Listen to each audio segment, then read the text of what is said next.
नंतर त्याचा भाऊ हनुमंतराव मोरे याला संपवणं स्वराज्याची गरज बनली होती। त्याचवेळी संभाजी कावजींनी हनुमंतराव मोरे याची भेट घेतली आणि त्याच्याशी सोयरिकीचे बोलणे चालवले। वेळ चालून येताच संभाजी कावजींनी हनुमंतराव मोरे याला आपल्या कटारीचे वार करून संपवले, असा उल्लेख आपल्याला सभासद बकरीमध्ये पाहायला मिळतो। पुढे अफजल खानाच्या भेटीच्या प्रसंगी महाराजांनी सोबत घेतलेल्या 10 अंगरक्षकांपैकी एक होते संभाजी कावजी। खानाने दगा करताच महाराजांनी त्याचा खोताळा बाहेर काढला।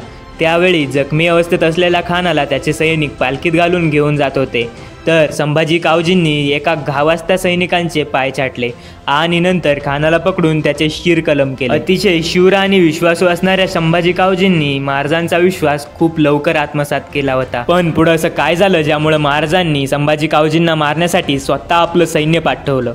जाणून घ्यायचं असेल तर आपल्या पेजला फॉलो करा। भेटूया पुढील व्हिडिओत। तोपर्यंत जय जिजाऊ, जय शिवराय, जय शंभूराजे।